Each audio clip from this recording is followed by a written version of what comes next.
शांति। आज 2 अप्रैल 2024 दिन मंगलवार की साकार मुरली। आइए अब सुनते हैं मीठे मीठे बाप दादा के मधुर महावाक्यों को। मीठे बच्चे, और संग तोड़ एक संग जोड़ो। भाई भाई की दृष्टि से देखो तो देह नहीं देखेंगे। दृष्टि बिगड़ेगी नहीं, वाणी में ताकत रहेगी। प्रश्न: बाप बच्चों का कर्जदार है या बच्चे बाप के? उत्तर: तुम बच्चे तो अधिकारी हो, बाप तुम्हारा कर्जदार है। तुम बच्चे दान देते हो तो तुम्हें 1 का 100 गुना बाप को देना पड़ता है। ईश्वर अर्थ तुम जो देते हो दूसरे जन्म में उसका रिटर्न मिलता है। तुम चावल मुट्ठी देकर विश्व का मालिक बनते तो तुम्हें कितना फ्रॉक दिल होना चाहिए। मैंने बाबा को दिया, यह ख्याल भी कभी नहीं आना चाहिए। ओम शांति। म्यूजियम प्रदर्शनी में समझाना है कि यह है पुरुषोत्तम संगम युग। समझदार तो सिर्फ तुम ही, तो सबको कितना समझाना पड़ता है कि यह पुरुषोत्तम संगम युग है। सबसे जास्ती सर्विस स्थान है म्यूजियम, वहाँ बहुत आते हैं। अच्छे सर्विसेबल बच्चे कम हैं। सर्विस स्टेशन सब सेंटर्स है। दिल्ली में लिखा है स्पिरिचुअल म्यूजियम, इसका भी ठीक अर्थ नहीं निकलता है। बहुत लोग प्रश्न पूछते हैं, तुम भारत की क्या सेवा कर रहे हो? भगवानुवाच है ना, यह है फॉरेस्ट। तुम इस समय संगम पर हो, ना हो फॉरेस्ट के ना हो गार्डन के। अब गार्डन में जाने का पुरुषार्थ कर रहे हो। तुम इस रावण राज्य को राम राज्य बना रहे हो। तुमसे प्रश्न पूछते हैं, इतना खर्चा कहाँ से आया? बोलो, हम बीके ही करते हैं। राम राज्य की स्थापना हो रही है। तुम थोड़ा रोज आकर समझो कि हम क्या कर रहे हैं, हमारी एम ऑब्जेक्ट क्या है। वो लोग सावरंटी को मानते नहीं, इसलिए राजाओं की राजाई खत्म कर दी है। इस समय वो भी तमो प्रधान बन पड़े हैं, इसलिए अच्छे नहीं लगते। उन्हों का भी ड्रामा अनुसार कोई दोष नहीं है। जो कुछ ड्रामा में होता है वह हम पाठ बजाते हैं। कल्प कल्प बाप द्वारा स्थापना का यह पाठ चलता है। खर्चा भी तुम बच्चे ही करते हो अपने लिए। श्रीमत पर अपना खर्चा कर अपने लिए सतयुगी राजधानी बना रहे हो और किसी को पता भी नहीं है। तुम्हारा नाम मशहूर है, अननोन वॉरियर्स। वास्तव में उस सेना में अननोन वॉरियर्स कोई होते नहीं है। सिपाही लोग का रजिस्टर रहता है। ऐसा हो न सके जिसका नाम नंबर रजिस्टर में ना हो। वास्तव में अननोन वॉरियर्स तुम हो। तुम्हारा कोई रजिस्टर में नाम नहीं, तुमको कोई हथियार पंवार नहीं। इसमें जिस्मानी हिंसा तो है नहीं। योग बल से तुम विश्व पर जीत पाते हो। ईश्वर सर्वशक्तिमान है ना, याद से तुम शक्ति ले रहे हो। सतो प्रधान बनने के लिए तुम बाप से योग लगा रहे हो। तुम सतो प्रधान बने तो राज्य भी सतो प्रधान चाहिए। सो तुम श्रीमत पर स्थापन करते हो। इनकॉग्निटो उनको कहा जाता है जो है परंतु देखने में ना आए। तुम शिव बाबा को भी इन आंखों से देख नहीं सकते। तुम भी गुप्त तो शक्ति भी तुम गुप्त ले रहे हो। तुम समझते हो हम पतित से पावन बन रहे हैं और पावन में ही शक्ति होती है। तुम सतयुग में सब पावन होंगे। उनके ही 84 जन्मों की कहानी बाप बतलाते हैं। तुम बाप से शक्ति ले, पवित्र बन, फिर पवित्र दुनिया में राज्य भाग्य करेंगे। बाहुबल से कभी कोई विश्व पर जीत पा न सके। यह है योग बल की बात। वो लड़ते हैं, राज्य तुम्हारे हाथ में आना है। बाप सर्वशक्तिमान है तो उनसे शक्ति मिलनी चाहिए। तुम बाप को और रचना के आदि मध्य अंत को भी जानते हो। तुम जानते हो हम ही स्वदर्शन चक्रधारी हैं। यह सबको स्मृति नहीं रहती है। तुम बच्चों को स्मृति रहनी चाहिए क्योंकि तुम बच्चों को ही यह नॉलेज मिलती है। बाहर वाले तो कोई समझ न सके, इसलिए सभा में बिठाया नहीं जाता। पतित पावन बाप को सब बुलाते हैं परंतु अपने को पतित कोई समझते नहीं है। ऐसे ही गाते रहते हैं, पतित पावन सीताराम। तुम सब हो ब्राइड्स, बाप है ब्राइड ग्रूम। वो आते ही हैं सर्व की सदगति करने। तुम बच्चों का श्रृंगार कराते हैं। तुमको डबल इंजन मिली है। रोल्स रॉयल्स में इंजन बहुत अच्छी होती है। बाप भी ऐसे हैं, कहते पतित पावन आओ, हमको पावन बनाकर साथ ले जाओ। तुम सब शांत में बैठे हो, कोई छाछ आदि नहीं बजाते, तकलीफ की बात नहीं। चलते फिरते बाप को याद करते रहो, जो मिले उनको रास्ता बताते रहो। बाप कहते हैं मेरे व लक्ष्मी नारायण राधे कृष्ण आदि के जो भक्त हैं उनको यह दान देना है, व्यर्थ नहीं गंवाना है। पात्र को ही दान दिया जाता है। पतित मनुष्य पतित को ही दान देते रहते हैं। बाप है सर्वशक्तिमान, उनसे तुम शक्ति लेकर उत्तम बनते हो। रावण जब आता है उस समय भी संगम हुआ, त्रेता और द्वापर का। यह संगम है कलयुग और सतयुग का। ज्ञान कितना समय, भक्ति कितना समय चलती है, ये सब बातें तुमको समझकर समझानी है। मुख्य बात है बेहद के बाप को याद करो। जब बेहद का बाप आते हैं तो विनाश भी होता है। महाभारत लड़ाई कब लगी? जब भगवान ने राजयोग सिखलाया था। समझ में आता है नई दुनिया का आदि, पुरानी दुनिया का अंत, अर्थात विनाश होना है। दुनिया घोर अंधियारे में पड़ी है, अब उनको जगाना है। आधा कल्प से सोए पड़े हैं।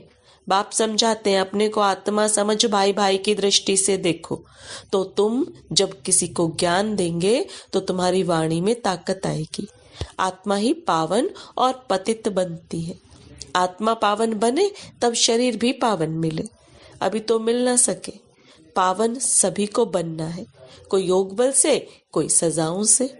मेहनत है याद की यात्रा की। बाबा प्रैक्टिस भी कराते रहते हैं। कहाँ भी जाओ तो बाबा की याद में जाओ। जैसे पादरी लोग शांति में क्राइस्ट की याद में जाते हैं और क्राइस्ट को याद करते हैं। भारतवासी तो अनेकों को याद करते हैं। बाप कहते हैं एक के सिवाय और किसी को याद न करो।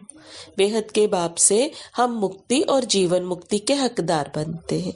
सेकंड में जीवन मुक्ति मिलती है। सतयुग में सब जीवन मुक्ति में थे, कलयुग में सब जीवन बंध में है। यह किसी को भी पता नहीं है। यह सब बातें बाप बच्चों को समझाते हैं। बच्चे फिर बाप का शो करते हैं, सब तरफ चक्कर लगाते हैं। तुम्हारा फर्ज है मनुष्य मात्र को यह पैगाम देना कि यह पुरुषोत्तम संगम युग है। बेहद का बाप बेहद का वर्षा देने आया है। बाप कहते हैं मामेकम याद करो तो विकर्म विनाश होंगे, पाप कट जाएंगे। यह है सच्ची गीता जो बाप सिखलाते हैं। मनुष्य मत से गिरे हो, भगवान की मत से तुम वर्षा ले रहे हो। मूल बात है उठते बैठते चलते फिरते बाप को याद करते रहो और परिचय देते रहो। बैज तो तुम्हारे पास है, फ्री देने में हर्जा नहीं है, परंतु पात्र देखकर। बाप बच्चों को उल्हना देते हैं कि तुम लौकिक बाप को याद करते हो और मुझ पारलौकिक बाप को भूल जाते हो। लज्जा नहीं आती? तुम ही पवित्र प्रवृत्ति मार्ग के ग्रस्त व्यवहार में थे, फिर अब बनना है। तुम हो भगवान के सौदागर। अपने अंदर देखो, बुद्धि कहाँ भटकती तो नहीं है। बाप को कितना समय याद किया। बाप कहते हैं और संग तोड़ एक संग जोड़ो, भूल नहीं करनी है। यह भी समझाया है भाई भाई की दृष्टि से देखो तो देह नहीं देखेंगे, दृष्टि बिगड़ेगी नहीं। मंजिल है ना, यह ज्ञान अभी ही तुमको मिलता है। भाई भाई तो सब कहते हैं, मनुष्य कहते हैं ब्रदरहुड, यह तो ठीक है। परम पिता परमात्मा की हम संतान है, फिर यहाँ क्यों बैठे हो? बाप स्वर्ग की स्थापना करते हैं तो ऐसे ऐसे समझाते उन्नति को प्राप्त करते रहो। बाप को सर्विसेबल बच्चियां बहुत चाहिए। सेंटर्स खुलते जाते हैं। बच्चों को शौक है, समझते हैं बहुतों का कल्याण होगा, परंतु टीचर्स संभालने वाली भी अच्छी महारथी चाहिए। टीचर्स भी नंबरवार है। बाबा कहते हैं जहाँ लक्ष्मी नारायण का मंदिर हो, शिव का मंदिर हो, गंगा का कंठा हो, जहाँ बहुत भीड़ होती हो, वहां सर्विस करनी चाहिए। समझाओ, भगवान कहते हैं काम महाशत्रु है। तुम श्रीमत प्रमाण सर्विस करते रहो। ये तुम्हारा ईश्वरीय परिवार है। यहाँ 7 रोज भट्टी में आकर परिवार के साथ रहते हो। तुम बच्चों को बहुत खुशी होनी चाहिए। बेहद का बाप जिससे तुम पद्मा पदम भाग्यशाली बनते हो, दुनिया जानती नहीं कि भगवान भी पढ़ा सकते हैं। यहाँ तुम पढ़ते हो तो तुमको कितनी खुशी होनी चाहिए। हम ऊंच ते ऊंच जाने के लिए पढ़ रहे हैं, कितना फ्राक दिल होना चाहिए। बाप के ऊपर तुम कर्ज चढ़ाते हो, ईश्वर अर्थ जो देते हो दूसरे जन्म में इनका रिटर्न लेते हो ना। बाबा को तुमने सब कुछ दिया तो बाबा को भी सब कुछ देना पड़ेगा। मैंने बाबा को दिया, यह कभी ख्याल नहीं आना चाहिए। बहुतों के अंदर चलता है, हमने इतना दिया, हमारी खातिरी क्यों नहीं हुई। तुम चावल मुट्ठी देकर विश्व की बादशाही लेते हो। बाबा तो दाता है ना। राजाएं रॉयल होते हैं। पहले पहले जब मुलाकात होती है तो हम नजराना देते हैं, वे कभी हाथ में नहीं लेंगे, सेक्रेटरी तरफ इशारा करेंगे। तो शिव बाबा जो दाता है वह कैसे लेंगे? यह बेहद का बाप है ना। इनके आगे तुम नजराना रखते हो, परंतु बाबा तो रिटर्न में 100 गुना देंगे। तो मैंने दिया यह ख्याल कभी नहीं आना चाहिए। हमेशा समझो हम तो लेते हैं, वहां तुम पदमपति बनेंगे। तुम प्रैक्टिकल में पद्मा पदम भाग्यशाली बनते हो। बहुत बच्चे फ्रॉक दिल भी हैं, तो कई मनहूस अर्थात कंजूस भी हैं। समझते ही नहीं कि पद्मा पदम पति हम बनते हैं, हम बहुत सुखी बनते हैं। जब परमात्मा बाप गैर हाजिर है तो इनडायरेक्ट अल्पकाल के लिए फल देते हैं, जब हाजिर है तो 21 जन्म के लिए देते हैं। ये गाया हुआ है। शिव बाबा का भंडारा भरपूर। देखो ढेर बच्चे हैं, किसी को भी यह मालूम नहीं है कि कौन क्या देते हैं। बाप जाने और बाप की गोथरी अर्थात ब्रह्मा जाने, जिसमें बाप रहते हैं। बिल्कुल साधारण। इस कारण बच्चे यहाँ से बाहर निकलते हैं तो वह नशा गुम हो जाता है। ज्ञान योग नहीं तो खिटखिट चलती रहती है। अच्छे अच्छे बच्चों को भी माया हरा देती है, माया बेमुख कर देती है। शिव बाबा जिसके पास तुम आते हो उनको तुम याद नहीं कर सकते हो। अंदर अथाह खुशी होनी चाहिए। वह दिन आया आज जिसके लिए कहते थे आप आएंगे तो हम आपके बनेंगे। भगवान आकर एडॉप्ट करते हैं तो कितना खुश नसीब कहेंगे, कितना खुशी में रहना चाहिए। परंतु माया खुशी गंवा देती है। अच्छा, मीठे मीठे सिखिलते बच्चों प्रति माता पिता बाप दादा का याद प्यार और गुड मॉर्निंग। रूहानी बाप की रूहानी बच्चों को नमस्ते। रूहानी बच्चों की रूहानी बाप दादा को याद प्यार गुड मॉर्निंग और नमस्ते। धारणा के लिए मुख्य सार, भगवान ने हमें अडॉप्ट किया है, वही हमें टीचर बनकर पढ़ा रहे हैं। अपने पद्मा पदम भाग्य का सिमरन कर खुशी में रहना है। हम आत्मा भाई भाई हैं, ये दृष्टि पक्की करनी है, देह को नहीं देखना है। भगवान से सौदा करने के बाद फिर बुद्धि को भटकाना नहीं है। वरदान, इस अलौकिक जीवन में संबंध की शक्ति से अविनाशी स्नेह और सहयोग प्राप्त करने वाली श्रेष्ठ आत्मा भव। इस अलौकिक जीवन में संबंध की शक्ति से अविनाशी स्नेह और सहयोग प्राप्त करने वाली श्रेष्ठ आत्मा भव। अब बाप दादा के वरदान को विस्तार में समझेंगे। इस अलौकिक जीवन में संबंध की शक्ति आप बच्चों को डबल रूप में प्राप्त है। एक बाप द्वारा सर्व संबंध, दूसरा दैवी परिवार द्वारा संबंध। इस संबंध से सदा निस्वार्थ स्नेह, अविनाशी स्नेह और सहयोग सदा प्राप्त होता रहता है। तो आपके पास संबंध की भी शक्ति है।